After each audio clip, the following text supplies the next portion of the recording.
नमस्कार साथियों, आपका स्वागत है जय बजरंग इंस्टीट्यूट पर। जैसा कि हमारी जनजातियां चल रही हैं, तो जनजातियों में हमने आपका क्या क्या देख लिया।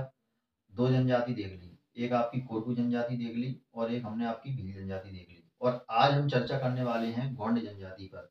अगर आप सिनॉप्सिस के माध्यम से स्टोरी कवर करते हैं तो जनजाति आपको बहुत ही आसान लगेंगी और अच्छे से आप याद भी कर पाएंगे। बस आपका काम ये है कि इस वीडियो में जो सिनॉप्सिस हैं उन सिनॉप्सिस को आपको अपने नोटबुक पर लिखना है और उसके बाद जिस तरीके से मैं आपको लेक्चर वाइज बताऊंगा उन्हीं लेक्चरों को आपको बार बार सुनना है। अगर एक से दो बार आप सुन लेते हैं तो उसके बाद आपके माइंड में जनजाति एकदम अच्छे तरीके से फिट हो जाएंगी। तो यही तरीका रहता है याद करने का। यदि आप नोट्स का बर्डन बनाएंगे और ज्यादा पेजों में मटेरियल लिखेंगे तो उससे क्या होता है कि कई बार हमको ज्यादा बोझा देखकर पढ़ने का मन नहीं करता है। तो हमारा काम ये है आपका टॉपिक को सरल बनाना और उसमें समझ विकसित करना और आपको अच्छे से याद कराना। तो चलिए चलते हैं हम अपनी गोंड जनजाति पर और देख लेते हैं। सबसे पहले आपको इस तरीके का एक मैप ड्रॉ कर लेना है जहां पर मैं बताऊंगा क्या क्या चीजें हैं। तो सबसे पहले बात करते हैं अपन गोंड जनजाति के बारे में। तो गोंड जनजाति क्या है? तो गोंड जनजाति मध्य प्रदेश में कहाँ रहती है? तो गोंड जनजाति हमारी द्रविड़ परिवार से है। कौन से परिवार से है? द्रविड़ियन परिवार से है। और गोंड की उत्पत्ति कोंड शब्द से हुई है, जो कि एक द्रविड़ भाषा का शब्द है जिसका अर्थ होता है हरे भरे पर्वत और पहाड़। यानी कि यह जनजाति पर्वत और पहाड़ों में निवास करती है। यह मध्य प्रदेश में नर्मदा नदी के दोनों ओर रहती है। जैसे कि ये देखिए, ये नर्मदा नदी है और नर्मदा नदी के दोनों ओर ऊपर विंध्याचल पर्वत श्रृंखला है और नीचे आपकी सतपुड़ा पर्वत श्रृंखला है। अब मध्य प्रदेश में देखिए, ये नर्मदा नदी के पास कहाँ कहाँ पर है? होशंगाबाद, नरसिंहपुर, जबलपुर, उमरिया, शहडोल, इसके बाद अनूपपुर, मंडला और डिंडौरी। यहाँ तक ये अमरकंटक पर्वत श्रेणियों में ये सदियों से रहती हुई आई है और ये विजाति समूह की एक जनजाति है और ये जंगलों में और पर्वतों में निवास करती है। जैसा कि मैंने आपको दिखाई दे रहा होगा, हरे मार्कर से कुछ छोटे छोटे से पेड़ डिजाइन किए हैं जिससे आपको पता चल सके कि ये पेड़ों के सारे यानी कि जंगलों में निवास करती है, पर्वतों में। अगर हम दक्षिण में देखें तो और उत्तर में देखें तो गोंड जनजाति के उत्तर में विंध्याचल पर्वत श्रृंखला है। जैसा कि आप देख रहे हैं, गोंड जनजाति के उत्तर में क्या है? विंध्याचल पर्वत श्रृंखला है। और दक्षिण की यदि हम बात करें तो दक्षिण में यह कहां तक फैली हुई है? गोदावरी नदी घाटी तक फैली हुई है। यदि आपको याद हो, जब मैंने नदियां कराई थी तो बैतूल के बर्धन शिखर से बड़दा नदी निकलती है और सिवनी के परसवाड़ा पठार से बैनगंगा नदी निकलती है और इन दोनों नदियों का जो संगम होता है उसे हम प्राणहिता कहते हैं। और ये नदी आगे जाकर गोदावरी में मिल जाती है और ये गोदावरी नदी घाटी आगे जाकर कहाँ जाती है? छत्तीसगढ़ में। और छत्तीसगढ़ के बाद जाती है उड़ीसा में और डेल्टा का निर्माण करती है। तो यानी ये जनजाति कहां तक फैली हुई है? मध्य प्रदेश और छत्तीसगढ़ में। कहां तक फैली हुई है? मध्य प्रदेश और छत्तीसगढ़ में फैली हुई है और गोदावरी नदी घाटियों तक ये फैली हुई है। अब बात कर लेते हैं कि जो गोंड जनजाति है इसके सांस्कृतिक और सामाजिक जीवन का अध्ययन किसने किया है? तो गोंड जनजाति के सांस्कृतिक और सामाजिक जीवन का अध्ययन प्रोफेसर श्याम चरण दुबे ने किया है। इनकी जनसंख्या कितनी है? तो जनगणना 2011 के अनुसार गोंडों की जनसंख्या 50.93 लाख है। कितनी है? 50.93 लाख है, जो कुल जनसंख्या का कितना है? 33.25% है। यदि हम बात करें तो यह भारत की सबसे बड़ी जनजाति है और मध्य प्रदेश में यह दूसरे नंबर की जनजाति है। अब पुस्तकों की बात कर लेते हैं। जनजातियों के ऊपर कुछ पुस्तकें लिखी गई हैं। गोंड जनजाति के ऊपर कितनी पुस्तक लिखी गई? 4 पुस्तक लिखी गई हैं और जो कि आपकी एग्जाम की दृष्टि से बहुत ही महत्वपूर्ण है। पहली पूर्वी मंडला के गोंड स्टीफन फंचदे ने लिखी है। दूसरी गोंड देवलोक धर्मेंद्र पारे द्वारा लिखी गई है। तीसरी आपकी गोंड गीत है, शरीफ मोहम्मद द्वारा लिखी गई है। और गोंड जनजातीय गीत रूप सिंह कुशराम द्वारा लिखी गई बहुत ही महत्वपूर्ण पुस्तक है। इनकी बोली की बात कर लें तो गोंड गोंडी, हलबी, भठारी और डोरली बोली बोलते हैं। कौन सी बोली बोलते हैं? गोंडी, हलबी, भठारी और डोरली। इसके बाद युवा ग्रह की अगर हम बात करें तो युवा ग्रह इनका घोटल होता है। अब समझिए कि युवा ग्रह क्या होता है। तो युवा ग्रह युवक और युवतियों को शादी से पहले गांव के बाहर एक विशेष प्रकार का कोटानुमा या कमरा टाइप का बना दिया जाता है जिसमें युवक और युवतियों को यौन शिक्षाएं दी जाती हैं। मतलब विवाह से पूर्व आपको यौन शिक्षाएं इसमें दी जाती हैं घोटल ग्रह में। ठीक है। इसके बाद बात कर लेते हैं चित्रकला। तो इनकी चित्रकला ढिंगना और नौडोरा चित्रकला है जो शादी, विवाह, उत्सव आदि ऐसे मौकों पर ये घर की दीवारों पर अलंकृत करती हैं। इसके बाद कृषि की बात करें तो इनके जो गोंड जनजाति का मुख्य व्यवसाय है, इनका मुख्य व्यवसाय कृषि है और इनके द्वारा की जाने वाली कृषि कौन सी होती है? भारी नामक कृषि होती है। इसके बाद हरवाही खेती, यदि इनके पास हल नहीं है या बैल नहीं है तो ऐसी स्थिति में जो खेती की जाती है उस खेती को हम क्या कहते हैं? हरवाही कहते हैं। इसके बाद अपने यहाँ जैसे रबी और खरीफ की फसलें होती हैं, ऐसे ही इनके यहाँ रबी और खरीफ की फसलें होती हैं। ये खरीफ की फसलों को सियारी कहते हैं और रबी की फसलों को ये उनहारी कहते हैं। और इन दोनों फसलों को जिस जगह रखा जाता है, जैसे हमारे यहाँ गेहूं वगैरह आते हैं तो हम एक लोहे का बड़ा सा संदूक रखते हैं जिसे कहते हैं, इसके यहाँ जो मिट्टी से बना हुआ, घास फूस से बना हुआ था उसे क्या बोलते हैं? लार कोठी बोलते हैं। जहां पर गेहूं है, अनाज है, सरसों है, ऐसी चीजों का ये समग्र मतलब पूरी व्यवस्था करके उसमें व्यवस्थित करके रख देते हैं ताकि ये अनाज इनका खराब ना हो। इसके बाद बात कर लेते हैं हम गोंडों के जन्म संस्कार के बारे में। किसके बारे में? गोंडों के जन्म संस्कार के में। तो गोंड अपने घर में एक कोने में या पर्ची में एक स्वर्ग गृह बना देते हैं जहां पर खाट को डाल दिया जाता है और उस पर जच्चा और बच्चा दोनों को लेटा दिया जाता है। उसके बाद क्या होता है? जच्चा और बच्चा, जब बच्चे का जन्म होता है तो सियानी महिला आती है। कौन आती है? सियानी महिला। जैसे अपने यहाँ दाई होती हैं या नर्स होती हैं तो इनके यहाँ सियानी महिला होती है और वह बच्चे का जन्म कराती है। जच्चा और बच्चा को 6 दिन तक अछूत समझा जाता है। उसके बाद छठे दिन सोबर उठती है और छठे दिन ही पूरी रात सोहरे और दादरे गीत गाए जाते हैं। जब बच्चे का जन्म हो जाता है तो जच्चा को उसवा नामक एक जड़ी बूटी पिलाई जाती है। जैसे अपने यहाँ चरुआ काढ़ा या हरीरा वगैरह खिलाया जाता है, ऐसे ही इनके यहाँ पर क्या होता है? उसवा नाम की एक जड़ी बूटी खिलाई जाती है जिससे प्रसूता के शरीर में कहीं पे भी दर्द नहीं रहता है। देखिए क्या लिखा है? नामकरण, और नामकरण इनका 12वें दिन होता है बच्चे का। तो जन्म सियानी महिला द्वारा, छठवें दिन छठी उठती है, सोबर उठती है और पूरी रात सोहरे और दादरे गीत गाए जाते हैं। इसके बाद उसवा नामक जड़ी बूटी खिलाई जाती है जैसा कि मैंने बताया। ऐसे ही आपको सिनॉप्सिस के थ्रू पूरी स्टोरी अपने माइंड में कवर करनी है। इसके बाद चलते हैं मृत्यु संस्कार। तो मृत्यु संस्कार में क्या है?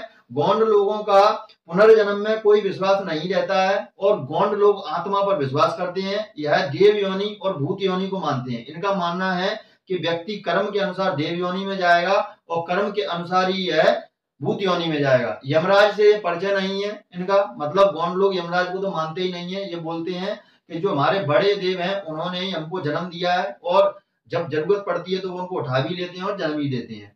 इसके बाद क्या होता है गोंडों में? तो जलाने और दफनाने की प्रथा है। गोंडों में कोई व्यक्ति यदि सामान्य मौत मरता है, किसी बीमारी से नहीं मरता है, तो उसको जला दिया जाता है और जो बच्चे होते हैं उनको जलदा किया जाता है और किसी बीमारी से मरे हुए व्यक्ति को ये लोग दफना देते हैं। इसके बाद क्या होता है? तो गोंडों में तुम्हारी सहाय प्रथा होती है। सहाय प्रथा यानी कि गोंडों में जो मृत्यु भोज होता है, जैसे कि हमने देखा था भील जनजाति में जो मृत्यु भोज था उसे टिन्या कहते थे, कोरकू जनजाति में जो मृत्यु भोज था उसे हम तीजा कहते थे। इसी प्रकार यहाँ पर जो मृत्यु भोज होता है उसे हम दसमानी या दसगात्रा कहते हैं। इसमें क्या होता है? मृतक की मृत्यु के बाद 10वें दिन व्यक्ति अपने सिर को मुड़ाते हैं और साथ में सहाय प्रथा होती है। यानी कि सहाय प्रथा में कौन कौन आमंत्रित किया जाता है? इसमें इनके जनजाति के लोग तो आमंत्रित किए ही जाते हैं, साथ में अन्य गांव के लोगों को भी निमंत्रण दिया जाता है और सहाय प्रथा के अंतर्गत वह अपने साथ दाल और चावल लाते हैं और जो इनका नतैन, जैसे कि हमारे यहाँ दमाद होता है और इनके यहाँ या तो सुहासा कहेंगे या नतैन कहेंगे, नतैन अपने साथ दारू और बकरा लाता है। तो इससे गरीब कोरकू अपने मृतक संस्कार को बड़ी धूमधाम से कर पाते हैं क्योंकि उस पर कोई लोड नहीं पड़ता है और जो संघ के उसके होते हैं सहाय प्रथा के अंतर्गत सारा का सारा इंतजाम खुद ही कर देते हैं। इसके बाद यहाँ पर देखते हैं जैसे ही कोई व्यक्ति मर जाता है तो जो लेडीज होती है वो विधवा हो जाती है। तो विधवा होने के बाद इसको पंचों के सामने, दसमानी के दिन ही की ये बात है, दसमानी के दिन जब दसमानी होती है तो पंचों के सामने लड़की को अपने देवर के नाम की चूड़ी पहननी पड़ती है। जो जैसे जिस लड़की का पति खत्म हुआ है तो उसको अपने देवर के नाम की चूड़ी पहननी पड़ती है जिसे पाटो प्रथा या चूड़ी प्रथा कहते हैं। मतलब जो भाभी है, भाभी पर सबसे ज्यादा हक देवर का होता है। यदि भाभी देवर के साथ नहीं रहना चाहती है तो वह अपना जीवन भी व्यतीत कर सकती है स्वयं, लेकिन पंचों का मूल्य कर्तव्य रहता है कि यदि किसी विधवा के लिए कोई पुरुष ढूंढ दिया जाए, उसका सहारा ढूंढ दिया जाए तो यह अपने आप में बड़ा कर्म समझते हैं और कहते हैं कि हमने उसका भला कर दिया। यहीं पर एक बात और है, यदि पुरुष की पत्नी मर जाती है तो भी पंच पुरुष के लिए किसी दूसरी लड़की का इंतजाम करते हैं और उसकी शादी करवाते हैं और ये अपना मुख्य कर्तव्य समझते हैं। इसके बाद देख लेते हैं थोड़ा आगे। मृत्यु भोज जैसे मैंने बताया, दशमानी या दशगात्रा, जलाना, दफनाना बताया था, चूड़ी प्रथा, पाटो प्रथा वो भी मैंने आपको डिस्कस किया। अब इसके बाद जो मृत्यु होती है इनमें मृत्यु गीत नहीं गाए जाते हैं। जैसे कि कोरकू जनजाति में हमने देखा था कि फुलयग्नि, सिडोली गीत, रात भर जो मृत्यु गीत गाए जाते थे, तो इसमें मृत्यु गीत नहीं गाए जाते हैं। उनकी जगह यहाँ पर कौन से गीत गाए जाते हैं? कर्मा और दादरिया गीत गाए जाते हैं। कौन से गीत गाए जाते हैं? कर्मा और दादरिया गीत गाए जाते हैं। और इन कर्मा और दादरिया गीतों को गाने वाला कौन होता है? तो प्रधान, रामायणी, पंडवानी या गोंडवानी, जो कि मृत्यु गीतों की जगह ये कर्मा और दादरिया गीत गाते हैं और भिरसिया लेते हैं। भिरसिया यानी कि एक प्रकार का ये नेग लेते हैं। इसके बाद फिर चलते हैं हम आगे। विवाह संस्कार में हम देखते हैं विवाह संस्कार में क्या है। तो इनके यहाँ विवाह यानी कि लमसना। तो लमसना यानी कि लड़की का पिता मेले में जाता है और अपनी लड़की के लिए एक वर ढूंढता है, जिसे हम लमसना कहते हैं। लमसना को हिदायत दे दी जाती है। लमसना एक प्रकार का सेवा विवाह होता है या घर दमाद विवाह होता है, और ये गरीब गोंडों में प्रचलित प्रथा ज्यादा है। मतलब गोंड व्यक्ति अपनी बेटी के लिए एक लमसना ढूंढ कर लाएगा और उसे अपने घर पर रखेगा। वह सास ससुर की सेवा करेगा, घर के सारे कामकाज देखेगा, और लमसना को हिदायत दी जाती है कि वह 3 साल के भीतर पत्नी को अपनी को गर्भवती कर दे। यदि वह अपने करने में ऐसा नहीं सहायक होता है, मतलब वह अपनी पत्नी को गर्भवती नहीं कर पाता है, तो 3 साल के बाद उसको भगा दिया जाता है। फिर लड़की का पिता मेले में जाएगा, फिर नया लमसना ढूंढेगा और लड़की के लिए फिर लेकर आएगा। अगर हम लमसना विवाह की बात करें तो कोरकू जनजाति में हमने देखा था कि लमसना की जो अवधि थी उसकी 1 साल की अवधि थी। कोरकू जनजाति में लमसना को हिदायत दी जाती थी कि वह 1 साल के भीतर लड़की को गर्भवती कर दे, और यहाँ पर अवधि कितनी है? 3 साल की अवधि है। यदि आपने कोरकू जनजाति का वीडियो मेरा नहीं देखा है तो उसको आप जरूर देखिए, तो आपको और इंटरेस्टिंग चीजें सुनने को मिलेंगी। इसके बाद क्या होता है? लमसना प्रथा के अंतर्गत ही जैसे ही लड़की के लिए लमसना मतलब लड़की के वो वह 3 साल के भीतर गर्भवती कर देता है, तो लड़की लमसना के साथ अपने पिता के पास जाती है और पिता से अपने लिए नए घर की मांग करती है, और पिता पुत्री के लिए एक नया घर और थोड़ी बहुत जमीन जायदाद देकर उसके लिए अलग गृहस्थी बसा देता है। इसके बाद चलते हैं हम थोड़ा आगे। दूध लोटावा विवाह क्या है?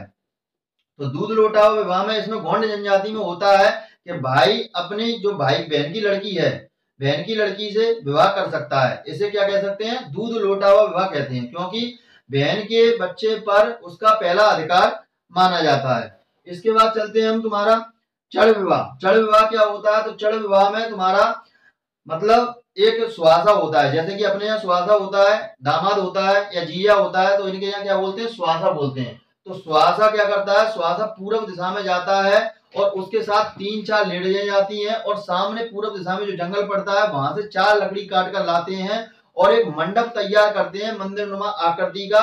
उसे हम क्या बोलते हैं? मृग रोहन बोलते हैं। क्या बोलते हैं? मृग रोहन। और यह साल वृक्ष की लकड़ी से मिलकर बना हुआ होता है।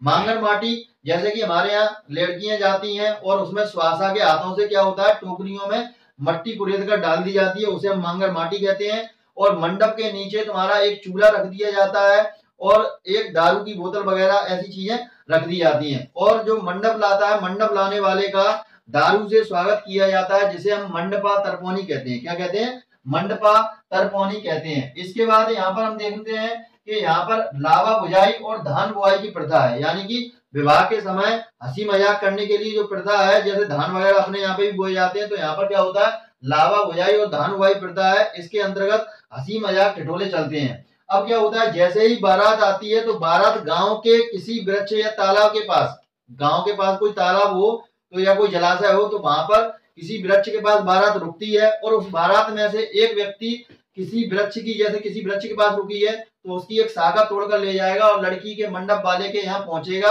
और वहां पर वो लकड़ी जाकर रख देगा। इसे क्या बोलते हैं? मिष्टिया बोलते हैं। यह बारात की सूचना देने का कार्य करता है, जिससे लड़की वाले को पता चल जाता है कि बारात उनके गांव में आ चुकी है।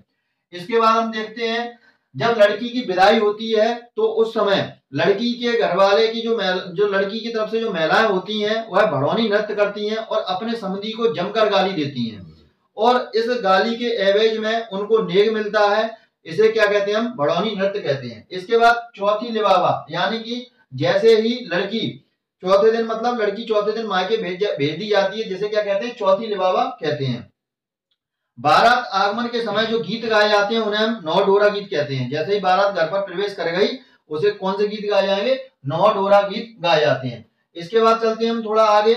इसके बाद हम विवाह में एक चीज और देख लेते हैं। तो विवाह में रजस्वला पूर्व, यानी कि लड़की का मासिक धर्म स्टार्ट होने से पूर्व ही रजस्वला की जो उम्र होती है सीमा वास्तविक, वह 11 से 13 वर्ष तक की होती है। मतलब लड़कियों का मासिक धर्म आने से पहले ही यहाँ पर लड़कियों के हाथ पीले कर दिए जाते हैं, यानी कि गौंड जनजाति में आपका बाल विवाह भी प्रचलित है। इसके बाद बात कर लेते हैं हम पठौनी विवाह की। अब पठौनी विवाह बहुत ही इंटरेस्टिंग है। पठौनी विवाह क्या होता है? पठौनी विवाह में लड़की बारात लेके लड़के वाले के यहाँ जाती है। अभी तक आपने सुना था कि लड़का लेके जा रहा बारात, अब लड़की जाएगी लड़के के यहाँ बारात लेके और अपने दूल्हे को बाकायदा विदा करके एक दुल्हन की तरह वह अपने घर पर लेकर आती है। इस विवाह को क्या बोलते हैं? पठौनी विवाह बोलते हैं। इसके बाद चलते हैं हम तुम्हारा भगेली विवाह। भगेली विवाह में क्या होता है? भगेली विवाह में लड़का होता है, यदि किसी लड़की को पसंद करता है तो वह हाट बाजार में उसके ऊपर हल्दी छींट देता है और उसे जबरदस्ती अपने घर में घुसेड़ लेता है, जिसे हम भगेली विवाह कहते हैं। इसके बाद तुम्हारा आता है बलात विवाह और मंगनी विवाह। जो हमने मंगनी विवाह की अगर बात करें तो मंगनी विवाह क्या होता है? जब बेटी के घर या लड़की के घर लड़की देखने आते हैं उसे हम बेटी पुछौनी या मंगनी विवाह कहते हैं। इसके बाद बात करते हैं आगे इनकी उपजातियों की। इनकी कुछ उपजातियां हैं, जैसे हमारे गोत्र होते हैं, कोई चौधरी लिखता है, कोई कुछ लिखता है, तो ऐसे ही इनके कुछ उपजातियां। उपजातियां कौन सी हैं? सोलास, ओझा, प्रधान, कोयला बुतिस और अगरिया, ये इनकी प्रमुख उपजातियां हैं। इसके बाद बात कर लेते हैं हम तुम्हारी इनके लोक नृत्य गायन की। सेला नृत्य होता है, सुगा नृत्य होता है। तो सुगा नृत्य क्या होता है? सुगा नृत्य जैसे धान की फसल जब आ जाती है, खेतों में लहराने लगती है, तो मतलब जैसे तोते की पूंछ होती है, उसी तरीके से जब धान की फसल खेत में लहराती है तो उसे हम क्या बोलते हैं? सुगा नृत्य किए जाते हैं उस अवसर पर। और सजनी नृत्य क्या होता है?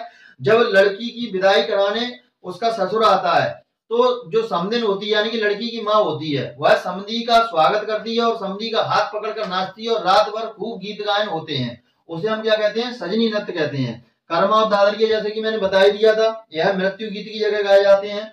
और कहरवा गीत क्या होता है? तो कहरवा जैसे कि लड़की की भावट फिर जाती है, उसके बाद जो गीत गाए जाते हैं उन्हें हम कहरवा गीत कहते हैं।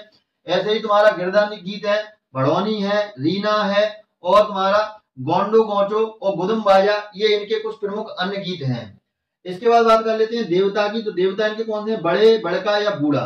तो बड़े या बड़का बूढ़ा देव, जैसा कि मैंने बताया था कि इनको यमराज से कोई परिचय है नहीं है। इनका मानना है कि जो बड़े देव हैं वही व्यक्ति को जरूरत पड़ती है जन्म देते हैं और उसको वो उठा लेते हैं। इसके बाद लोहासुर देवता होते हैं, या धधकती हुई भट्टी में निवास करते हैं। कौन सी भट्टी में? धधकती हुई भट्टी में, यानी कि जो भट्टी होती है उसमें लोहा डाला जाता है तपता हुआ, तो उसे क्या बोलते हैं? लोहासुर देव बोलते हैं। दूल्हा देव क्या होता है?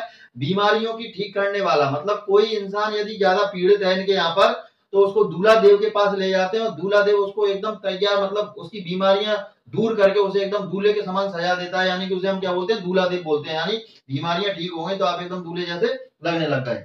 इसके बाद ठाकुर देव क्या होता है? तो ठाकुर नाम से ही स्पष्ट है, ठाकुरों का कार्य होता है कि लोगों की रक्षा करना। तो यहाँ पर जो ठाकुर देव है, यह गांव की सीमा के बाहर किसी वृक्ष पर निवास करते हैं और यह क्या होता है? यह अन्य बीमारियों से वगैरह से रक्षा करते हैं, गांव की रक्षा करते हैं। ऐसे ही खैरमाई है। इसके बाद इनकी जो पंचायत और सामाजिक संगठन होता है उनमें कुछ लोग होते हैं, जैसे कि मुकद्दम, मुखिया और गोटिया। तीनों एक ही शब्द है, या मुखिया कह लें या मुकद्दम कह लें या गोटिया कह लें।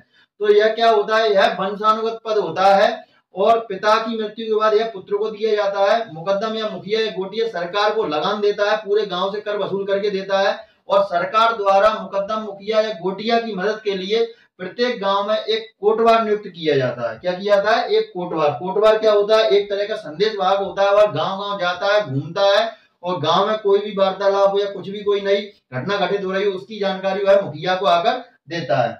इसके बाद बात कर लेते हैं हम तुम्हारी गुनिया। गुनिया कोई गुनी व्यक्ति मान लीजिए और बरुआ और पांडा अन्य इनके पंचायत में रहने वाले सदस्य हैं जो इनकी सहायता तौर पर काम आते हैं। इसके बाद बात कर लेते हैं हम इनके पर्व की। पर्व में पहला पर्व है बिदरी। बिदरी बादल पूजा से संबंधित है और यह क्या करते हैं? बिदरी यानी कि बादल की पूजा करते हैं और कहते हैं कि हे बादल देवता, पानी बरसाओ और हमारी कृषि को बढ़ावा दो। क्या होता है? कई बार पानी नहीं बरसता है और कृषि नहीं हो पाती, तो इसके लिए बिदरी त्योहार मनाते हैं और बादल की पूजा करते हैं। इससे इनकी कृषि और धन्य धान्य से भरपूर हो जाते हैं। इसके बाद बकबंदी। बकबंदी में क्या होता है तुम्हारा? ऐसे ही और एक हरडली है। हरडली और बकबंदी। बकबंदी थोड़ा डिस्कस करता हूं, 1 मिनट रुकना जरा।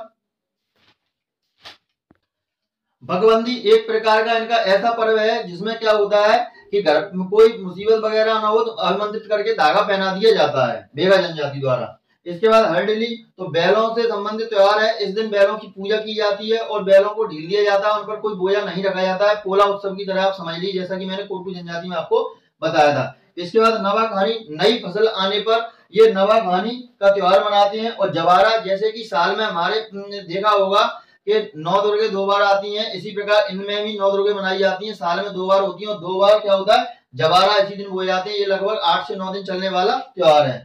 ऐसे ही तुम्हारा मड़ई है और छेरता बच्चों द्वारा किए जाने वाला त्योहार है। बच्चे जाते हैं और खेल खेल में आंगन को एक छड़ी द्वारा खोजते हैं और उस घर की महिलाएं बच्चों को नेक देती हैं, जिसे हम क्या कहते हैं, छेरता पर्व कहते हैं। और लालू काज और मेघनाथ इनका मुख्य पर्व है। जैसे कि मैंने बताया था कि कोरकू जनजाति में मेघनाथ खंभ खड़ा होता है हर गांव में एक, और ये उसके पास स्वांग वगैरह रचते हैं और मेघनाथ की ये पूजा करते हैं और रावण देव की पूजा करते हैं। ठीक इसी प्रकार यहाँ पर भी ये लोग मेघनाथ की पूजा करते हैं और हर गांव में एक मेघनाथ खंभ इनके यहाँ पर भी होता है।